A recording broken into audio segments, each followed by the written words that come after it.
Welcome to the Second Reading Podcast from the University of Texas at Austin. The Republicans were in the Democratic Party because there was only one party.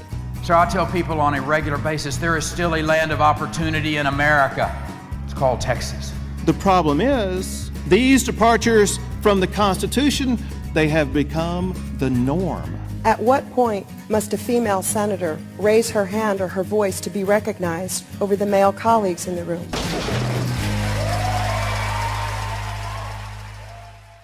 And welcome back to the Second Reading Podcast. I'm Jim Henson, director of the Texas Politics Project at the University of Texas at Austin. Very happy to be joined today by Josh Blank, research director of the Texas Politics Project. Say hello so that the audience can hear the contrast, Josh. Hello. Hear me and my clarity. So, as you can tell, Josh and I are not in the same place. I am on the road in Dallas this week, having given a couple of talks here. So I'm on the road, holed up in a hotel room with the wrong cord to connect my microphone to my laptop. So, our apologies in advance for the differential sound quality, but the content will be same as always, and I'll leave that to your discretion to judge. So, as we enter October, the campaigns are really churning. It's funny, Josh. I was thinking after months of going, okay, well, we're coming up to the part where the campaign really starts. We are in the part where the campaign really starts. Right? It's funny. We were talking about that for so long. I said, well, the campaign hasn't started yet. And then it was like, it happened. And I was like, oh, I guess the campaign started. Right. And so we find ourselves, less than 30 days from election, or about 30 days from election day, give or take, somewhat less than that from early voting starting in Texas. And if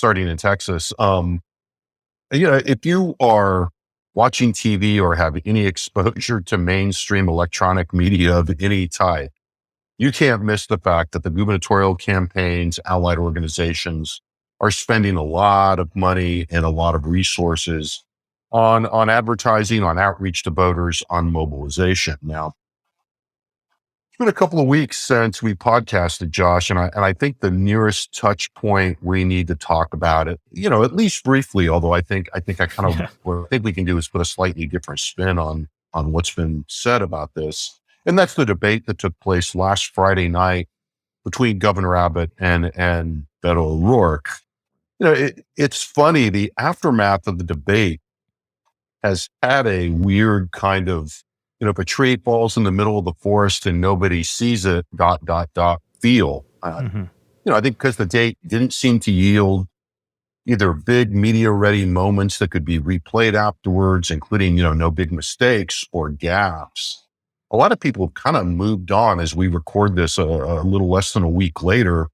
I felt like it was already this way earlier. I was around a lot of political professionals in Dallas earlier this week on Monday and Tuesday, and it really reinforced that impression. I mean, one really old-hand lobby communications person kind of dismissed the whole thing to me as a nothing burger. But I think for today, we want to unpack it a little bit more than that. I mean, even if we're just unpacking why so many people in the business, quote unquote, have that impression. I thought the debate was, if nothing else, a pretty good representation of both candidates, for better or for worse, in both of their cases. And that may be part of the reason why it probably didn't change the dynamic. I mean, what did you think? I mean, does that make sense to you? Yeah. I mean, I think, when I was sort of kind of writing down my reactions after the debate and sort of having a little chance to process it, I think the first thing I wrote down was, that basically both candidates reinforced the themes of their campaigns, kind of reinforced who they are, reinforced the dynamic between them. And, in an electorate in which, the vast, vast majority of voters have a pretty solid opinion about Abbott, have a pretty informed opinion about O'Rourke, it didn't really seem in the moment like it was something that was going to do much. And I mean, to your point, you were talking to political professionals this week. I mean, I was talking to a couple of reporters, over the weekend, kind of after the debate, even by kind of Sunday, it sort of felt like, well, I guess, we should talk about this. But it doesn't really feel like, this did anything. And I think to me, the reason I don't think it did is because it was more of a reinforcement, I think, of what people thought. Nothing happened in that debate that would lead anyone to necessarily say, oh, I should really reconsider what I'm thinking about this election potentially, if you've been paying any attention at all.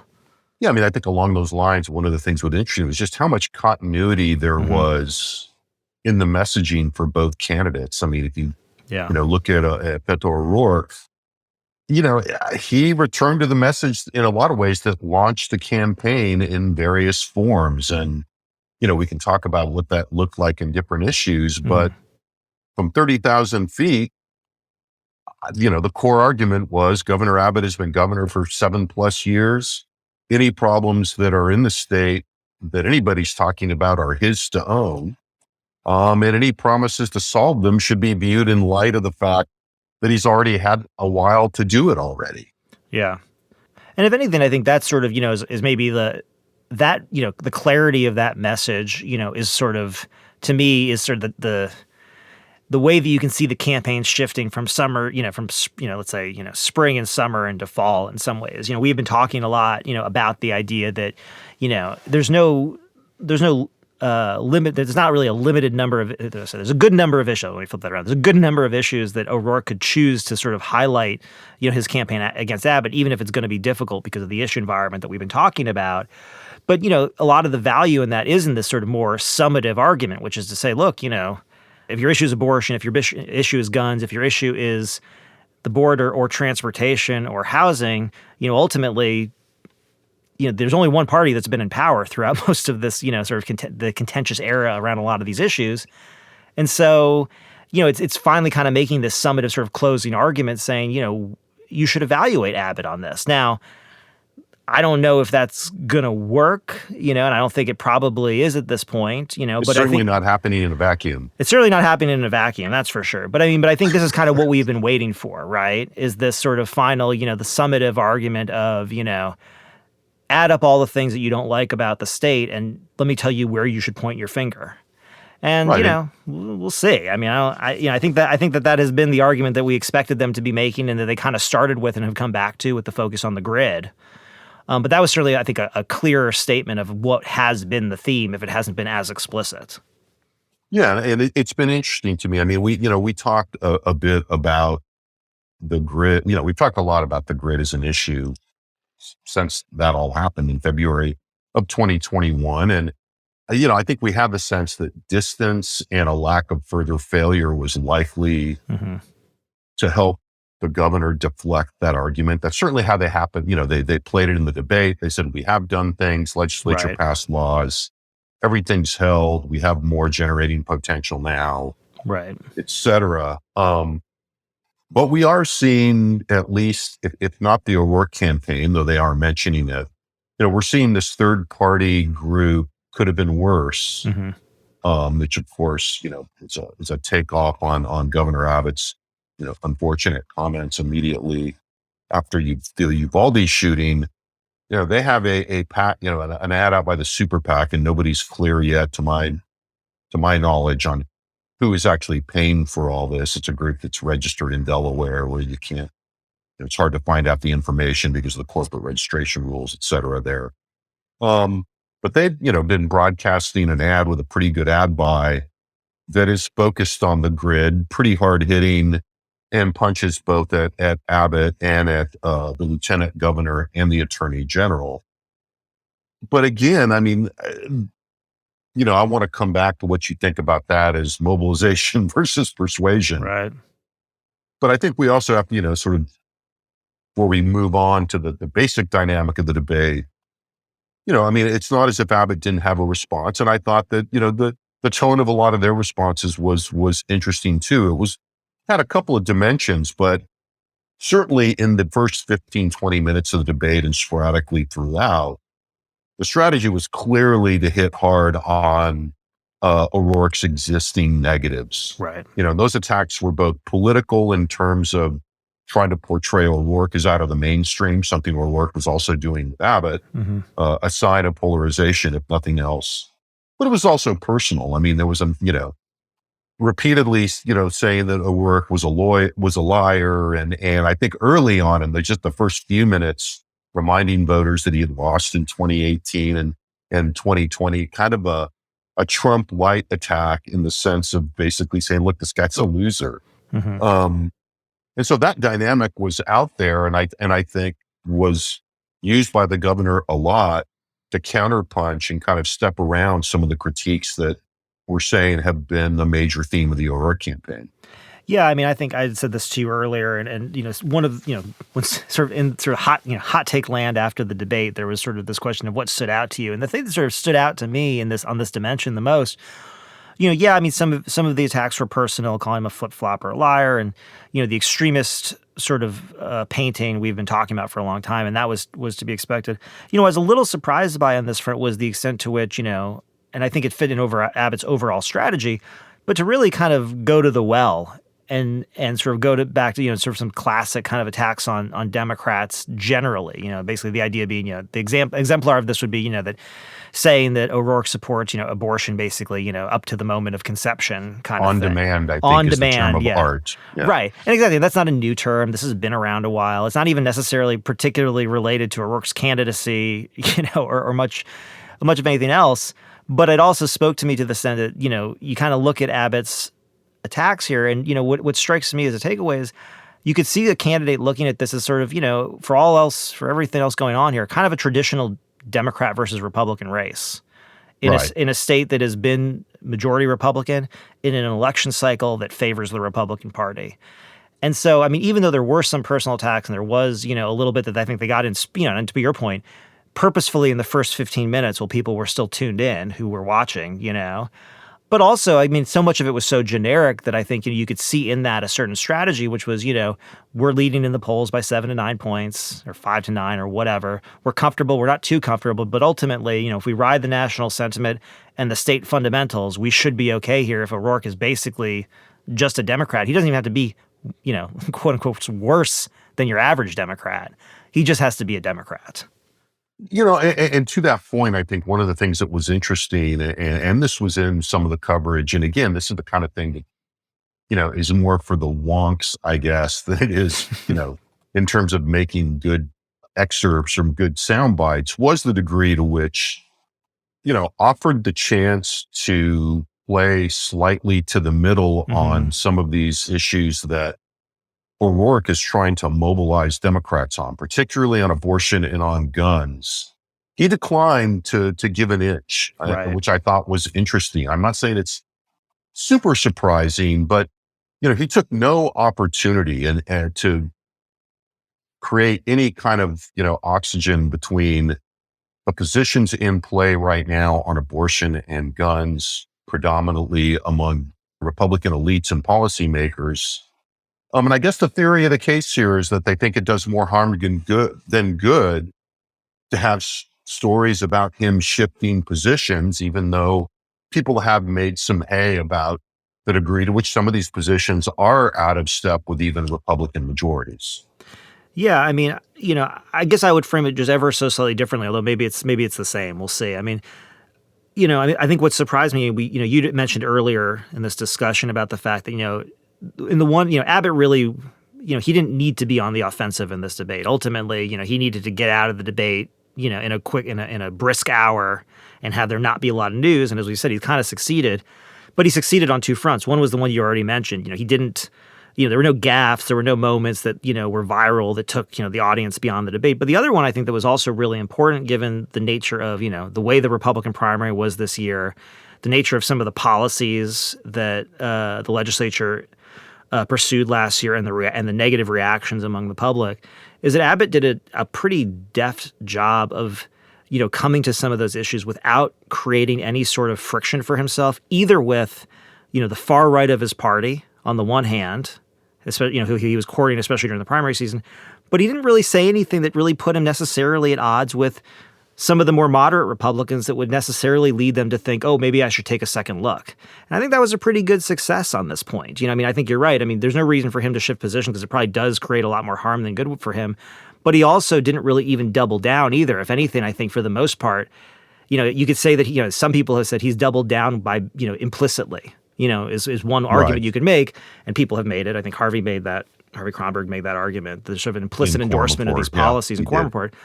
But having said that, he didn't do it explicitly. And unless he does it explicitly, that's not a campaign ad. That's not, something that you can kind of churn out and mobilize, even, whether you're a Democrat or even if you're a dissident Republican. And so I think, that was one of the things he did really well, from a political standpoint in this debate, even though it was kind of surprising in the context that you raised that, this is the chance to see like someone moderating or moving to the middle or what have you. And Abbott both didn't do that, but he also didn't really not do it, I guess. Yeah, no, I know what you're saying. I mean, I think he didn't go out of his way to affirm or even try to, look, in this environment, it's not as if, particularly in abortion, there isn't a faction on the far right edge of the Republican Party that is now looking to push even further. Right. In terms of things like enforcement or, regulation of the availability of medical abortion resources, et cetera.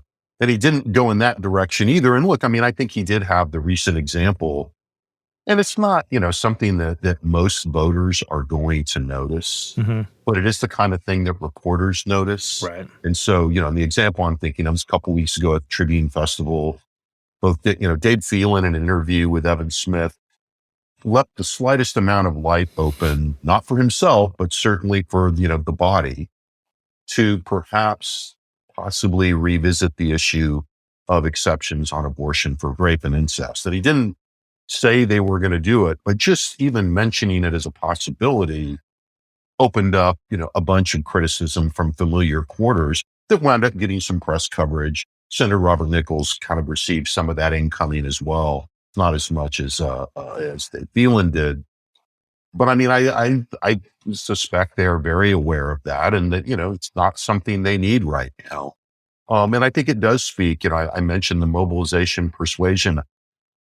I think what we did see was kind of the classic manifestation of the relative positions of the two campaigns in that debate, where, per the point you were just making, into Ralph O'Rourke in that as well, for Governor Abbott, they are not feeling the need to persuade a lot of voters. No. If they can mobilize their base, mobilize a reasonably predictable share of independents, then they are fine. It is Beto O'Rourke who needs to move some voters away from Abbott. And I think that informed these strategies that we're talking about.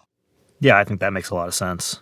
And to that end, on a theme we've been discussing on the podcast, each played to their advantages on the issues. I think, O'Rourke tried to hit Abbott on abortion, guns, and to move some voters on those issues.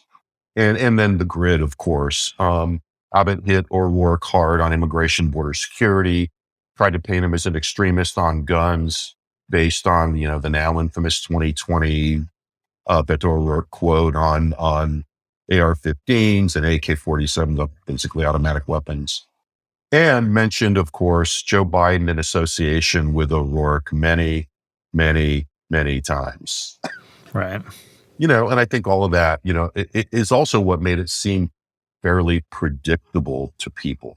One thing that I thought was interesting on immigration that we had talked about was the fact that I think Governor Abbott did, in a sense, kind of spring the trap on the busing policy. And that when he took criticism from Beto O'Rourke on that, he came back and did say, look, communities all over Texas, including his hometown, are busing migrants. And it really was an illustration of something I think we talked about a few weeks ago, that, the criticism of the Abbott policy, that there's insufficient support in the busing program and that it's being done, purely for political purposes, takes a bit to explain. And I think O'Rourke was going to try to explain that. It was one of the moments when, the format didn't allow for it. Yeah, I mean, I think we'd explored the possibility a couple weeks ago in discussing the fact that, you could support this policy from a purely, nativist or even racist viewpoint. You could also support the busing policy from a purely humanitarian viewpoint, especially if you strip away details about the policy and its effectiveness and coordination and all of that kind of stuff. And, I mean, it's one of these things that I think, I mean, the more that, watching this election kind of unfold and kind of unfold into, I think a familiar pattern, it'd be easy to over interpret, what looks like the results are going to be because of the fact that there are national conditions, right? There is a Democrat in the White House. We are still, recovering from, economically from the pandemic and from, other events, beyond that, Right. just make us, that would favor the Republican Party under any circumstances. And I think that's important to acknowledge here. I mean, sort of in a corollary, everyone who sort of said, well, there's a lot of sort of after Donald Trump lost, there still is a lot of this, but like, how could he lose? And I would say, he was the president in charge of a bad economy during a pandemic that he didn't take seriously. It doesn't matter what party he's part of. That's a hard election to win, right? There are broader environmental forces that affect this election. But the thing that I think you can take away from this, and I think one can take away from this debate, and you can see this now taking place in other countries too, is that, O'Rourke in general, but the left in America and other countries in particular need to figure out how they're going to respond to the issue of immigration. Because they've ceded so much ground on this that it's to the point now that, to your point, if you're looking at the Abbott campaign and really even the state government's current communications around the busing policy and around other issues, I would say, there's undocumented immigrants who were recently shot and killed in Texas. One was killed, one was injured and put in the hospital basically by some people. And the response was to raise the humanitarian crisis taking place at the Texas-Mexico border. And I think that's an important, distinction. The fact that now, through the busing policy and this sort of shift in rhetoric, the idea that, the border being talked about as a humanitarian crisis, which used to be sort of the way that Democrats would talk about the issue when they were talking about it, is being repurposed by Republicans, partially because of the absence, I think the vacuum that's being created by Democrats, and that they, they don't really have a response to this issue at this point. And I think it's going to hurt, it's going to hurt O'Rourke seriously, but it's also going to hurt any Democratic candidate in Texas until the Democratic Party has a way that they can talk about this issue that, both seems plausibly serious to voters, but also can do so in a way that doesn't violate the nature of their coalition. Right. And the coalitional expectations, which include both the diversity of their coalition, but also the progressivism within their coalition.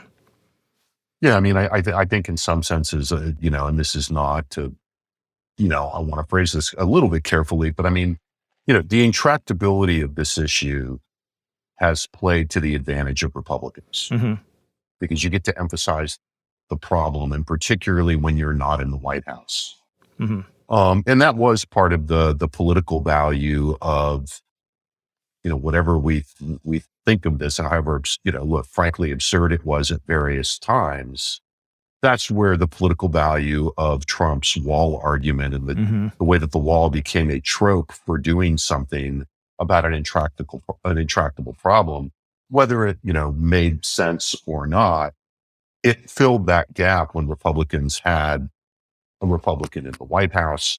Democrats need something like that. But it's harder to do if, you have the kind of constraints and the kind of coalition and other considerations that you're talking about. So before we get completely out of the debate, I do want to give you a chance. I mean, bracketing, for the moment, whether this had an impact in terms of, viewership and sustained attention to the highlights, which it doesn't seem to have. I suppose we could find out later that it might have.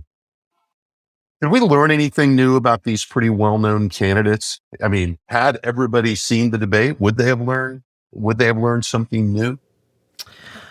I don't know. I mean, it's funny. That's like the toughest question we've addressed. I mean, in some ways, I think one thing I would say that stands out to me, O'Rourke is certainly much improved as a debater, over some of his previous performances to my mind. I mean, I think certainly much better than he performed against Ted Cruz, especially in the first debate in 2018.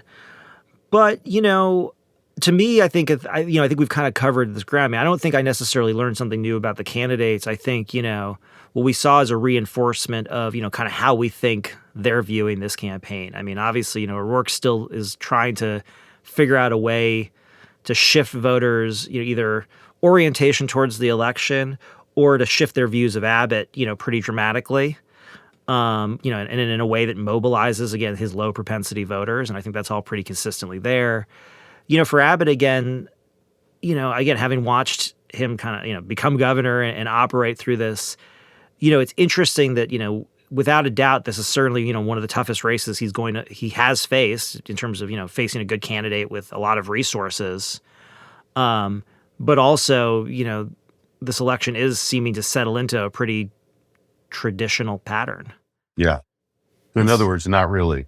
Yeah, I'm trying. Yeah, No. I mean, I think that's fine. I mean, I think I sort of think the same. So let's go back before we close out and talk about it. You kind of raise that again. I mean, the way this debate unfolded, even, both the way that candidates approached it, the way it's been received, really does sort of confirm, I think, why these candidates are talking about the things that they're talking about right now. Mm-hmm. When it comes to, where prominent groups in the electorate are, how locked in the parties are in this environment, it just still seems like there is just not a lot of room for persuasion. And we did a post that we put out late last week, I guess earlier this week is when we really kind of pushed it out. It broke down the positions of groups on issues, which issues are salient to which partisan voters, and then looked, cut across the partisan lines and looked at moderates, looked at independents, looked at Hispanics, looked at people, the largest of those groups, people that are declare they live in the suburbs. And there's just doesn't seem to be a lot of wiggle room out there. Yeah, I agree with. I mean, I think the issue. We keep looking, and we can't, we can't really find it. Well, I mean, and even when you find differences, I mean, it's hard not to find it reduced back to partisanship, and then you're looking at independents who are not all that likely to turn out to vote. Yeah, or if you do look for differences, maybe they're not as overwhelming as you think they would be. Like when we look at, the issue of abortion in Texas, or abortion access, who Texans think would do a better job, O'Rourke gets the nod by a few points. And so that's sort of, and I think there's a lot of that where you'd say, even if the issue environment were to change dramatically, it doesn't mean that the election outcome would change dramatically. It might move a little bit. I mean, the thing that sort of, and I'll say this again because I just think it is the thing that sticks out to me the most in this context is, given the priority that Texas voters and, especially certain voters within the Texas electorate, but enough Texas voters place on the issue of immigration and border security, the difficulty I think, that O'Rourke faces in sort of shifting this is about the fact that, it's not just about mobilizing groups around abortion and about guns or about the grid. It's about, convincing some significant slice of the electorate to shift their opinion about what's important. Yeah. And that's a heavy lift, right? It's one thing to say, like, again, we always talk, there's this thing in political science about, I think it's, about sort of psychology and communications and stuff. And it's like, you can't really tell people what to think. You can try to tell them what to think about. But if people are thinking and thinking about abortion, and people are thinking and thinking about the economy, and they're thinking and thinking about those things regularly, there are a lot of companies, global companies all over the world that if you know how to get those people to think about something else, they will pay you because it's not easy. Yeah. And so I think that's kind of what's reinforcing this sort of feeling of sort of, a certain steadiness or settledness in this race in some ways. But I will say this, a lot of money to spend. I mean, you brought it up at the beginning. There's still a lot of money to spend both on advertisements, on mobilization. And of course, we wouldn't be a podcast if we didn't mention, exogenous shocks. Something could happen between now and election day. But I mean, the current trajectory seems pretty well set right now.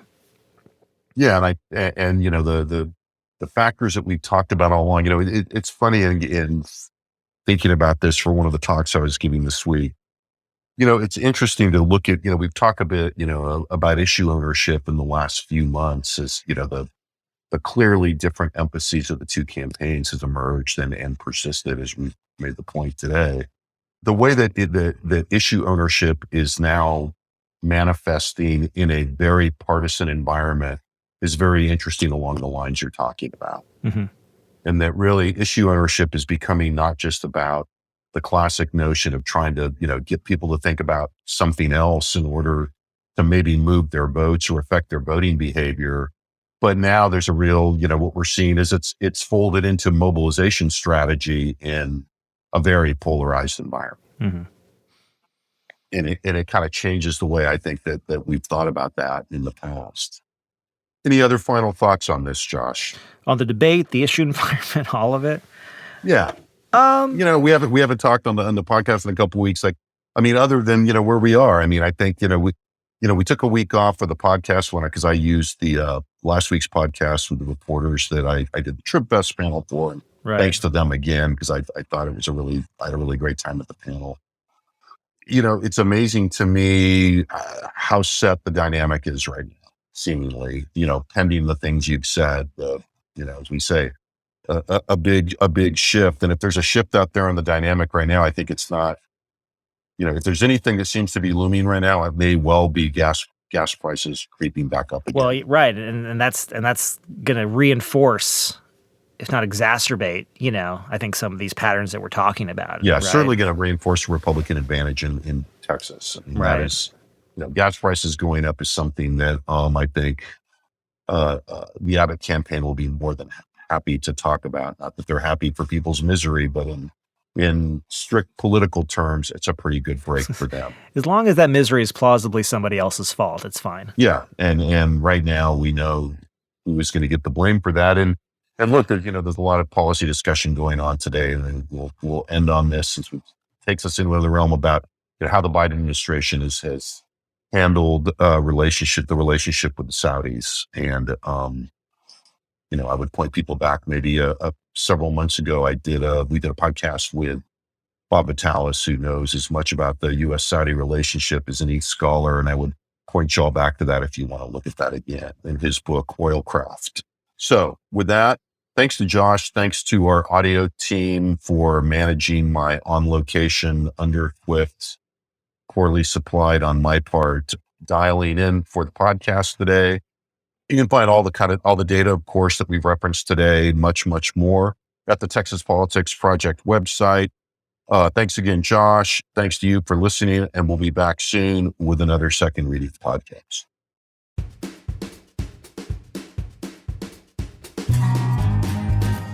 The Second Reading podcast is a production of the Texas Politics Project at the University of Texas at Austin.